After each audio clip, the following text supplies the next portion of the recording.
a little pre-show entertainment for you. If you want to skip this, just jump forward to 340 in the video. This video was created by one of my channel viewers for me. Check out even the signs in the audience have HGC Gamers Club signs, and the guy has a remarkable resemblance to me. Minus the muscles. Although I'm not a skinny guy, I'm not that big.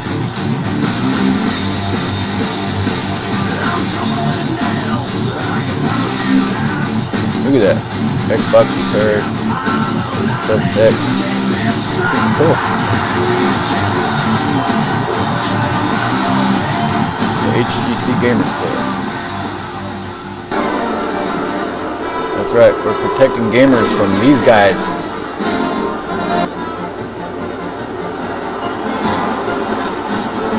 Educated off of YouTube videos. Learning repairs at the expense of their customers.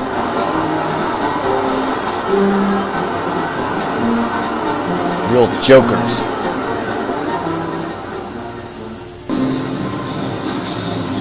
Yeah, we're not going to forget the local repairmen, the X-Clamp Tramp, the bolters, the guys with heat guns designed to remove paint from furniture.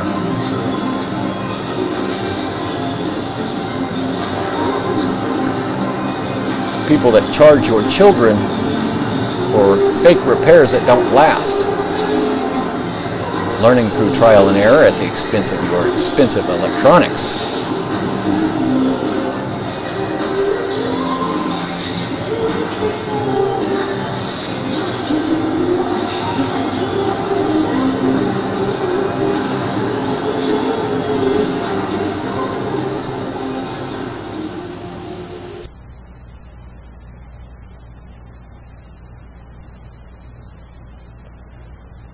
So many of our local storefronts around here, and I'm talking a lot, all learn through trial and error at the expense of their customers after putting repairmen in front of YouTube videos.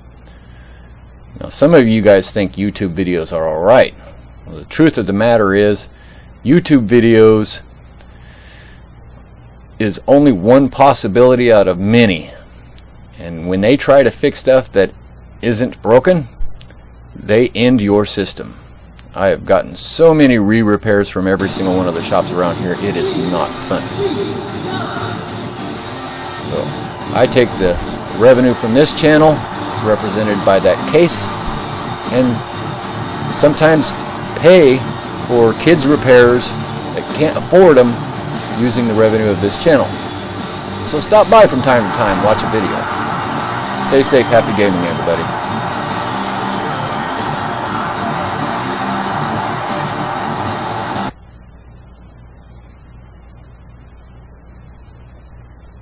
Today's repair video is of a Dell Vostro 3450.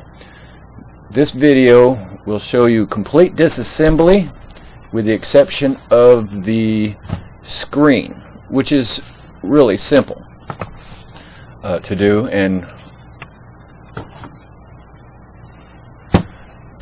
hopefully I'm not too melatonin for you as far as me talking, but you want to start by removing the battery. Remove all of the screws on the lower case. Start by removing the protective cover that covers up the that covers up the RAM and hard drive. I never cared for this particular model because the hard drive is actually encased and cannot be removed unless you actually remove the entire motherboard. Wow, they really wanted to charge you guys for repair services through Dell. Alright, so the first thing I recommend removing would be, once you get the cover off would be the disk drive. Take the screw, put it back in the disk drive. That way you know where the screw belongs.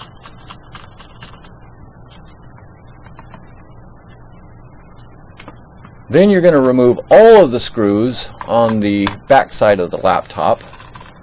Along the front leading edge, there may be two little plastic covers that hide two screws along the front leading edge. You'll need to remove them and get to the screws.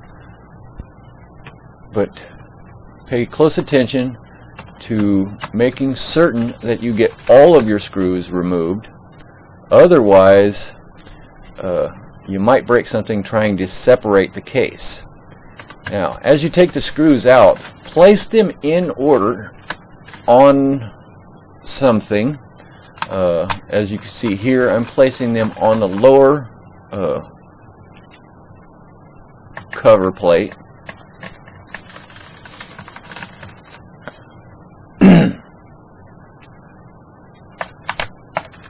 And I'm placing them in order. Although a lot of these screws are going to be the same length, sometimes there's screws that are longer than others. The last thing you want to do is put a long screw where a short one went. It can screw directly into the motherboard and jack your entire laptop. Today's particular repair is going to be the replacement of the power port.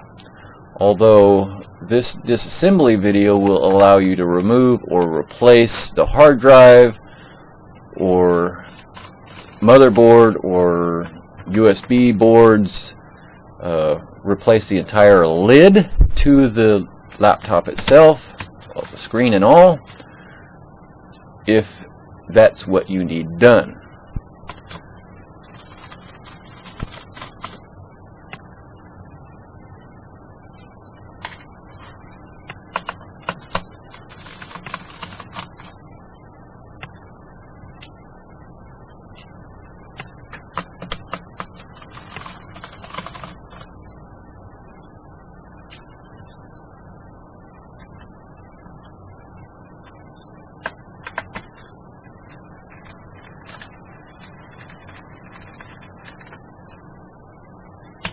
Now, there is no need to remove the RAM chips unless you suspect a RAM problem. If that's the case, you don't need to even unscrew any of this stuff in order to get the RAM out. It's that little circuit board directly in the middle. It'll pop right out. However, I would recommend, if you're working on a laptop, to ground yourself out or wear an anti-static strap. I get a lot of people going, "Oh my God, you're not wearing an anti-static strap." Well, I am. I'm just not wearing it on my wrist, so that the cable will knock off all my screws.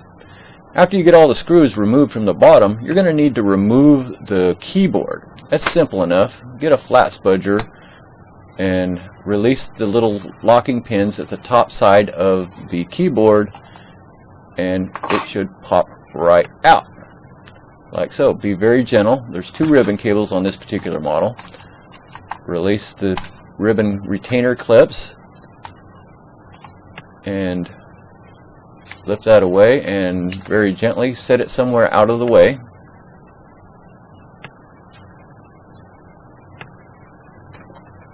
Make certain it's going to be sit somewhere where nobody's going to step on it or sit on it. This kind of work should not be done on a bed, but should have a decent amount of room on a table that is not going to be disturbed. Because if you're pulling out if you have a broken power port or something like that, you're going to need to get the numbers off of it in order to order the proper one for the replacement. So this thing may need to sit disassembled for a little while, but I wouldn't recommend that. It's best, once you get the information you need, go ahead and put it all the way back together. Yes, it's more work when you do get the part in, but it's well worth not losing parts and or not having somebody knock it off the table and damage extra stuff. So remove all of the ribbon cables and then remove all the screws holding the upper housing down.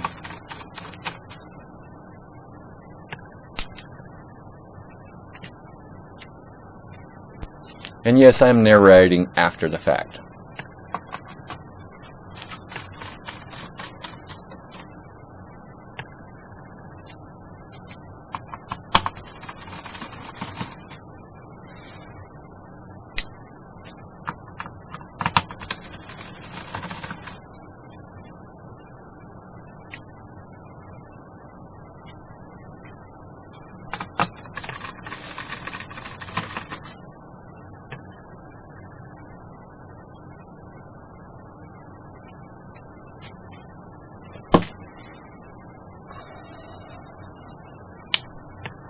Okay, once you got all the screws removed, you're going to need to separate the upper from the lower. So you're going to need that spudger again. Be very gentle, go very slow and methodical, and get that spudger in there and very gently separate the top from the bottom. If it don't want to come off, double check that you've gotten all of your screws. Check every single hole. You're going to start at the front, work your way around on each side.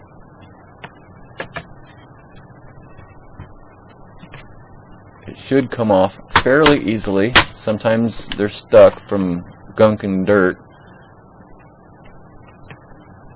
So just pay close attention, make sure there's not a screw holding it down. Set it off to the side. Make certain it's not going to get stepped on or sat on.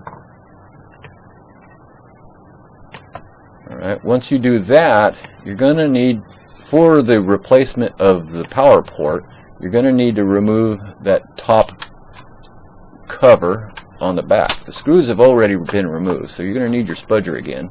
Be very gentle with it. It's very long and skinny, and I apologize if I'm not all the way on the screen. But it's held in by a few little clips, and all you need to do is just very gently work it up and it'll come out. See that? Really tiny. Set it off to the side so it don't get stepped on or sat on.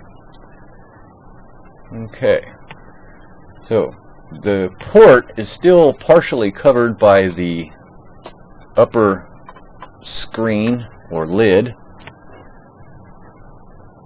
And this particular one, we need to remove a little bit of hot glue that somebody put it in there because they didn't screw the power port in the location properly, and it was wiggly, so they tried to glue it in place.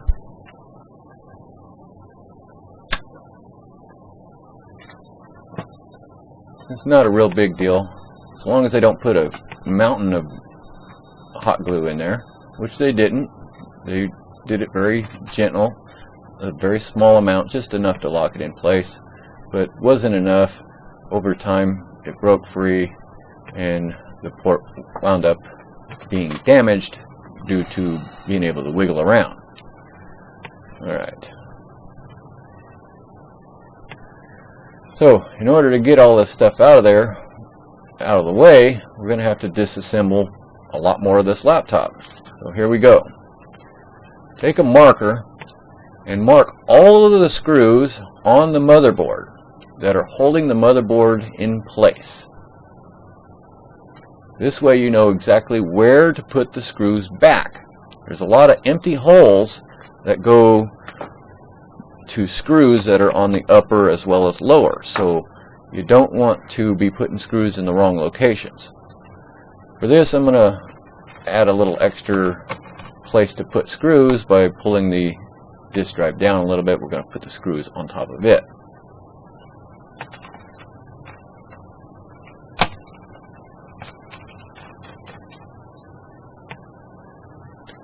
And we'll put them in approximate order and locations, just like we did with the rest of the screws.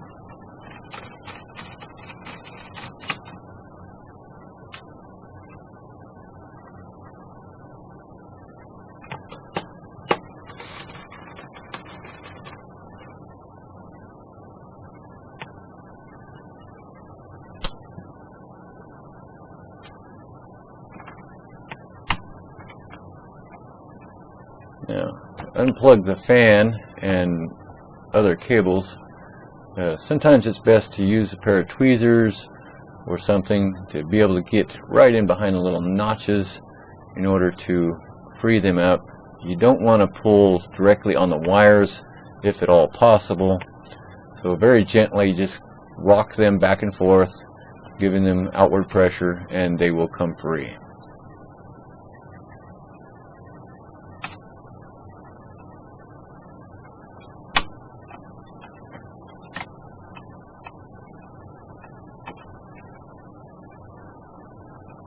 A little bit left, a little bit right, a little bit left, a little bit right, and eventually it will loosen up and you won't yank wires out of your plug. Okay, so at this point I wouldn't recommend prying that up, although it is locked down, and we do need to remove the screen cable. A good plastic spudger or pry tool will work nice. Usually they'll pop right off if you just grab a hold of a little top piece, but be very careful and wary of little tiny components nearby and around it. This upper motherboard is also plugged to the USBs to the right of the laptop, so we need to very carefully manipulate that until we can get it unplugged. On a laptop that's never been opened, this can be a task. So a pry tool is sometimes needed. But again, be very mindful of little tiny components. Once the motherboard is free, it'll come out. And I think I need to remove the fan here first, which would have been a good idea. I was paying more attention to whether or not I was in the screen shot than procedures. So I kind of skipped that step a little bit. So here we go. We get the fan out, one simple screw, and then the motherboard lift right out. At this point, clear off any dust in the fan as well as the heat sink itself. If you feel energetic and it's an old system that's never been opened, go ahead and apply new thermal paste. This is the hard drive here. 3 screws and it will come right out. You can replace it if needed. So no need to pull that off just to show you. But we're going to set that off to the side somewhere where it's not going to get touched, bumped, damaged, sat on, stepped on, or anything. Now, I removed this external port, which is for your external monitor, real simply by unscrewing it and then unplugging it. But trust me, sometimes they don't come out that easy, and they definitely don't go back in that easy. So with all likelihood, you're going to wind up needing to either remove the entire lid, or at very least unscrew one of the hinges and be very gentle with it. In this case, I do not remove the entire lid. However, I do take all the hinge screws out, and the only thing that's technically holding the screen to the laptop itself would be the 2 antenna wires. All I did was get it out of the way for a minute, set something behind it, and propped it up.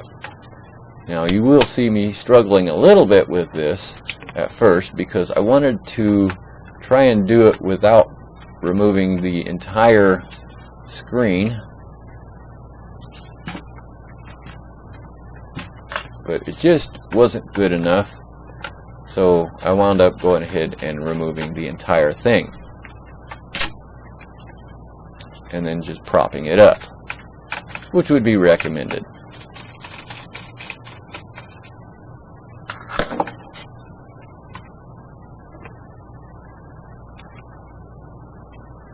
Some of these screws didn't want to pick up with the magnetic, so a nice pair of tweezers come in real handy.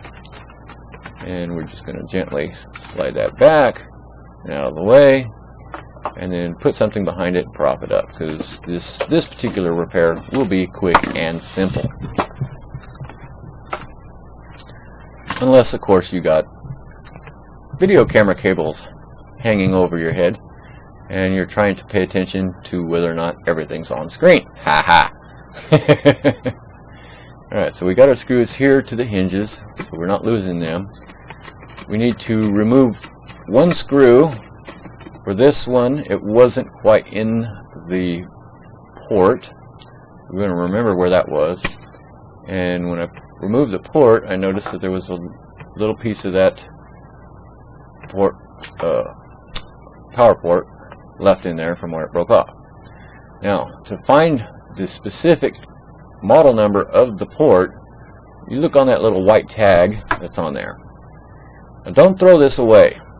When you get the new port, sometimes they don't come with this tag. So I would recommend putting a piece of tape on it and putting it with the port, just in case you accidentally break that port again, or your customer accidentally breaks that port again. You will have a reference to the proper port. Okay. Put it in right. Make sure you actually put the screw through the hole. If the lower case is damaged, feel free to go ahead and use hot glue, but it's not needed if the lower case is not damaged. It will hold in nice and tight all on its own if you just put it in right. Sorry about that. Had a customer interrupt me. Okay, so when you're putting the screw in, always turn it to the left, like as if you're going to take it out, until you hear a little click. That's the threads lining up. You're screwing into plastic. So once the threads line up, it should screw in nice and easy, simple. You will not cross thread, and you won't have to worry about the threads coming out the next time you remove the screw, or for that matter, stripping it out completely. So the new port did not come with the tag that has the model number and everything on it. So I took a razor, removed the tag, and put a piece of tape on it, and just lightly taped it in on the top of the port, so that just in case they don't bring it to me, a new repairman would have the reference.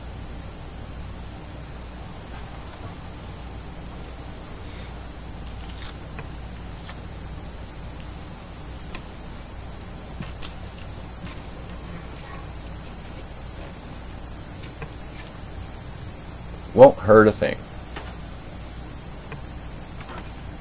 Okay, so at this point we need to put this back together. So we're going to put the lid on, and I would recommend, if you haven't noticed yet, I did not put the external monitor port back on. You really should put that port on now before you put the screen on. As you'll see in a little bit, it turns out to be a little bit more of a pain if the screen and hinges are in place. But again, I was trying to pay more attention to whether or not everything was in the shot of the video than doing everything exactly the way it should have been done. Although I'm still trying.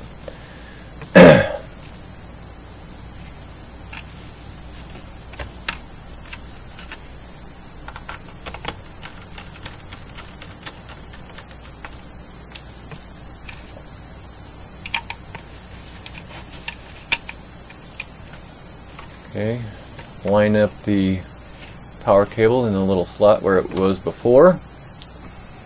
Now in a moment here, you're going to see an edit. I had a customer come and I hit pause, and then when I came back, instead of hitting resume, I accidentally turned off the video, so I wound up losing a small bit of clip, thinking that I was recording. So I'll show you that edit here in a second, but for now you'll need to plug up the power cord and set it in. once you get the motherboard in place, then put on the top. Now, did you see the edit? You notice that the screen cable is already attached. All right. Once you get the motherboard in place, then attach the screen port. And make sure it's nice and centered, and very gently push down on it. Once you feel it is perfectly centered, they are very easy to damage. And then make sure you put all your screws back in the proper places.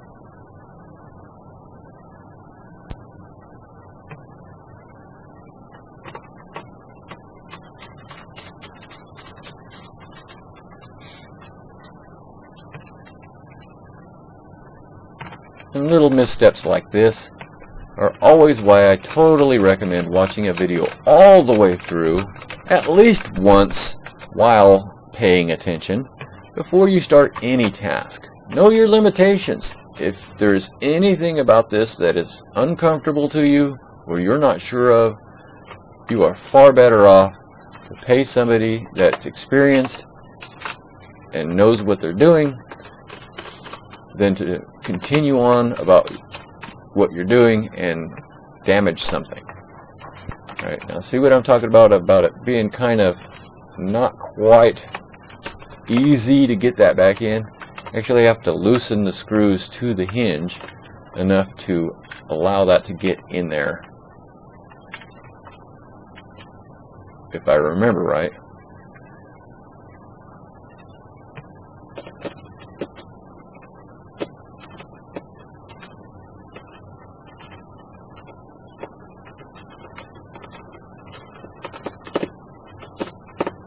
Yeah, it wasn't quite in the right location, so I had to re-stab it.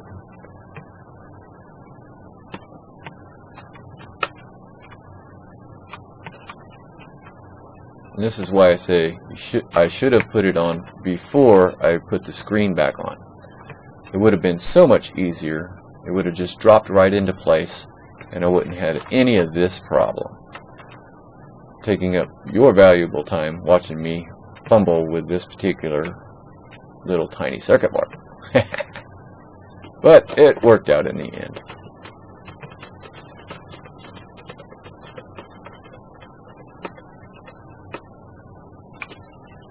Okay, so once we've got that in place, I'm going to tighten up the hinges again. There we go. Remember, this is not a car. You don't need to ratchet these down. Go down snug and then lightly tighten up after that.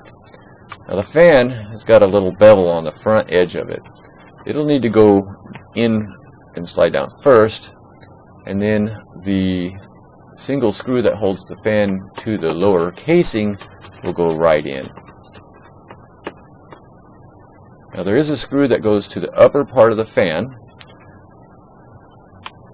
which will come in later, but at this point you're going to plug up the cables.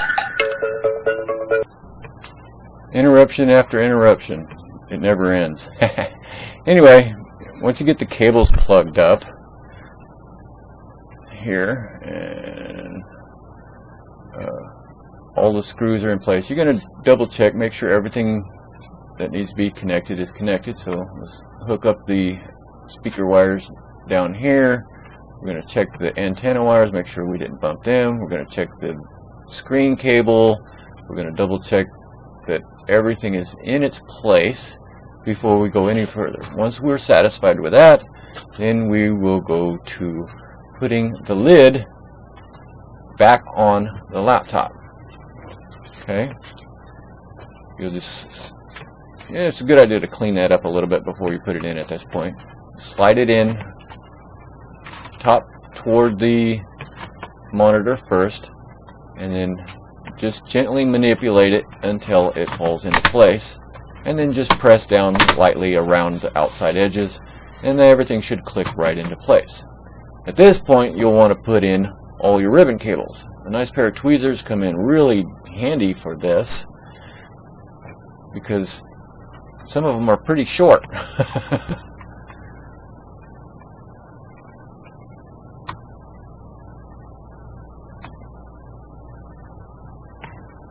You'll definitely want to make certain that your ribbon cables are all the way in and your ribbon retainer clips are pressed all the way down.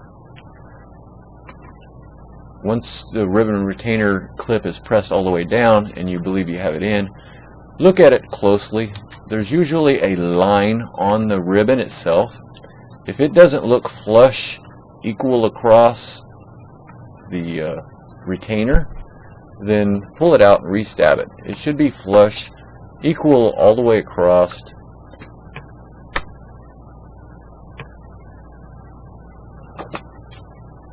Okay, so now we're going to reinstall the upper screws, all in the exact same holes we took them out.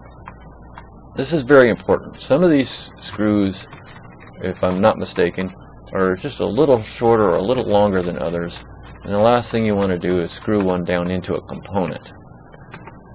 That'll end your laptop very quickly, or at least become extremely expensive for you. Now you see that one there? That one goes to the fan. Now, this fan won't sit exactly flush, so you'll need to take your tweezers or something, pry that fan slightly forward, and then you can put the screw back in and the fan will be perfectly placed. Okay, so let's get the keyboard back in. It's simple enough.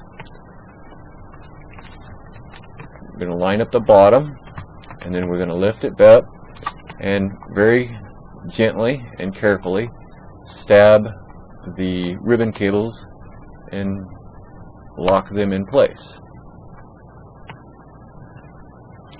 Now, if I am not giving you a close enough view of you on stabbing ribbon cables and you are uncomfortable, if you don't know how to do that without a video, probably not a good idea that you even try this. Okay, so double checking that that little sticker that was on the top of that power port is nice and in place. So now we're going to put the beauty cover back on the back. Now these are all designed, everything will go in and out fairly easily. If something don't want to work very easily, probably doing something wrong. Alright, so we got that in place. Right there's the actual power cable. You can see that from the bottom.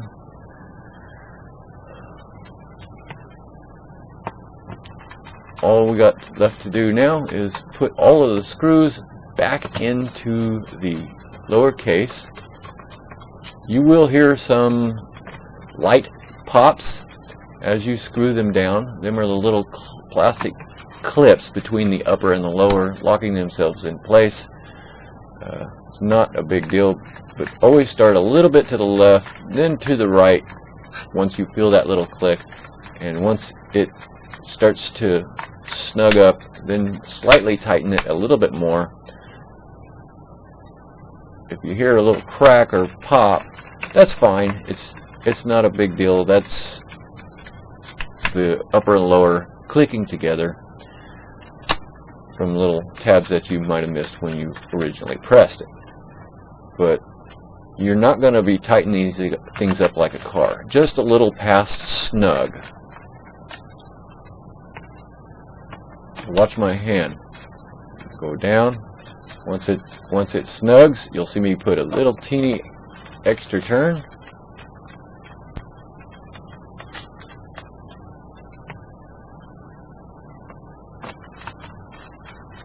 See that real quick? Just I can do that. A lot of times you can't even see me turn it the wrong direction, or like as if I'm taking it out first to line it up. I do it so quickly. I should accentuate that a little bit more in the videos. But you see, I'm not ratcheting these things down. Okay, so we got all the screws in. Now it's time to put the disk drive back in. I'm going to remove the screw and then slide the disk drive in and then immediately screw it down. Easy peasy. For the most part, we're done. We just need to put on the outer cover, which is simple enough.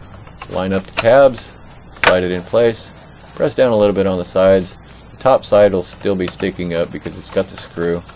Once you get the screw down, you might press down on the sides again just to make sure all the little plastic clips that lock it in place, as well as the screw, are all clipped into place so it's nice and flush across the bottom, like I'm doing here. Okay, now put the battery back in.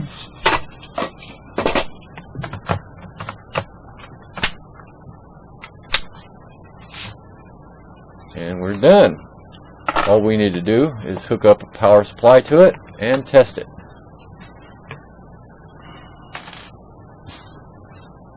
Now, I see a lot of these guys trying to test a laptop while it's still 90% disassembled.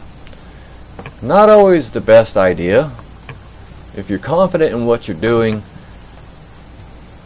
then it's better to test it after everything is completely assembled. Because if you know what you're doing, once it's all assembled, it'll work.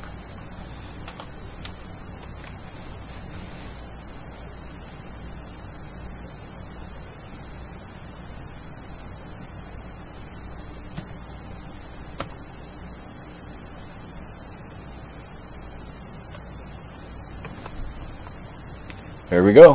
One completed repair and a happy customer. Stay safe. Happy gaming, everybody. Don't forget to subscribe and follow my channel.